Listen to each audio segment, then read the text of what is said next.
Hallo und herzlich willkommen zurück zu einem neuen kurzen Update-Video. Vielleicht erstmal das Relevanteste zuerst.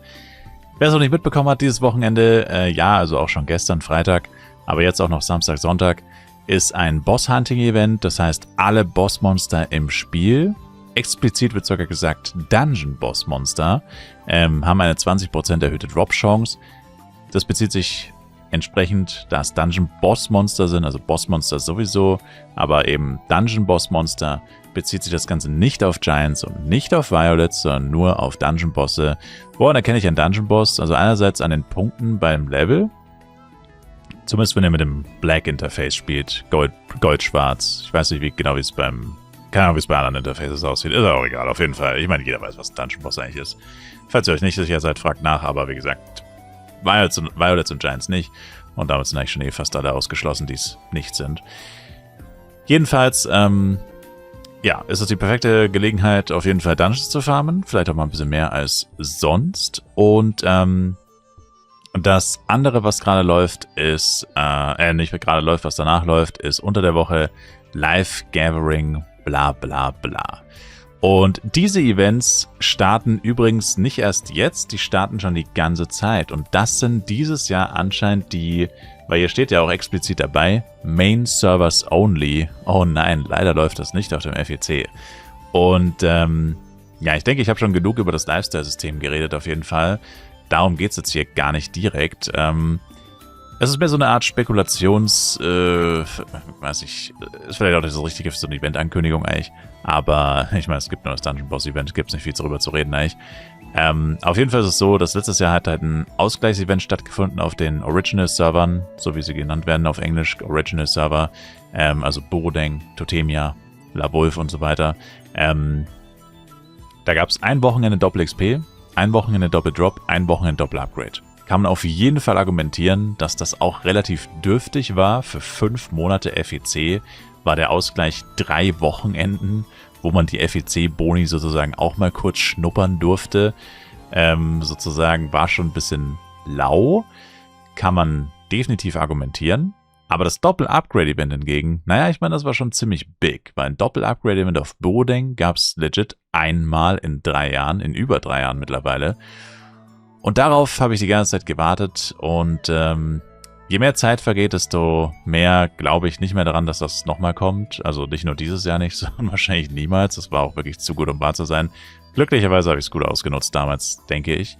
Aber da ist momentan die Hoffnung relativ gering. Und was ich mir aber trotzdem wünschen würde, wäre eine Änderung, dass man halt trotzdem irgendwie guckt, dass die Events interessanter sind. Weil ich bin mir ziemlich sicher, auf den Original-Servern, also Borodeng zum Beispiel, freuen sich die Leute nicht gerade darüber, dass die einzigen Events, die stattfinden, zusätzlich eben neben FEC, alle immer nur Lifestyle betreffen. Also quasi ausnahmslos. Und es sind immer die gleichen 3 oder 4 Events in a row, die sich einfach nur abwechseln quasi. Also jetzt kommt Lifestyle Durability Cost Reduction. Letzte Woche war, glaube ich, Wandering Merchant, dass der öfter kommt oder irgendwie so, oder reduzierte Preise hat oder irgendwie sowas. Und dann nächste Woche kommt wieder, dass du schneller Sachen abbaust, also der also beim Craften der Produktionsgeschwindigkeit oder auch beim Abbau, die Abbaugeschwindigkeit und solche Sachen. Ich glaube, da braucht man nicht drüber reden, dass solche Events natürlich nicht äußerst viel Anklang finden. Aber ja, das ist momentan so das Ding. Und dann ist noch eine Sache, die halt natürlich immer wieder aufkommt. Und dazu kann man momentan auch leider nicht so viele Infos finden. Achso, ich bin jetzt gar nicht auf FEC, lol. Ach, egal. Auf jeden Fall bei FEC unter Taste U wird ein anderes Datum angezeigt als der 1. Oktober. Der FEC-Server würde sich jetzt nämlich langsam in der Abschlussphase befinden. Oder was heißt Abschlussphase? Aber wir sind jetzt theoretisch in den letzten 2 Monaten. August und September sollten die letzten 2 Monate sein. Am 1. Oktober sollte der FEC-Server eigentlich seine Pforten schließen. Auf Taste U wird es aber schon seit 2 Wochen oder seit über einer Woche auf jeden Fall angezeigt, dass es mehr Tage sind als 1. Oktober. Der 1. Oktober ist quasi in weniger als 60 Tagen und oder in ziemlich genau 60 Tagen. Auf jeden Fall, was auf Taste U angezeigt wird, sind 4 Wochen mehr. Also immer plus 28 Tage. Also es wäre dann quasi der 29. Oktober oder so. Und das wirft halt viele Fragen auf, was das Update angeht, was das FEC-Thema an sich angeht. Und wir warten alle auf die Ankündigung gespannt, dass der FEC-Server verlängert wird, weil danach sieht es momentan stark aus. Aber auch da haben wir leider noch keine Bestätigung. Also momentan ist so ein bisschen die Ruhe vor dem Sturm, auch was das Update, wie gesagt, angeht, habe ich auch gerade angesprochen. Weil wir einfach keine Infos haben und auch das PvE und PvP-Event wurde noch nicht angekündigt. Und dieses Thema ist auch noch ein bisschen heiß, also auch da fehlen uns sämtliche Infos. Diese Nachricht hier wurde am 29.05. im Discord gepostet vom GM Pang. 29.05., das ist über 2 Monate her. Und da ging es quasi um die Verschiebung von dem Finale vom 20. September auf den 18. Oktober. Ein weiteres Indiz, wie gesagt, dafür, dass der FEC-Server wahrscheinlich länger gehen wird. Also wir haben ja schon am 29.05. das erste Indiz bekommen. Das zweite Indiz ist eben die Serverzeit auf Taste U.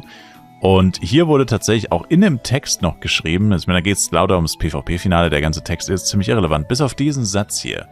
We will provide an update on the start dates for the upcoming PvE and PvP Tournament Events soon.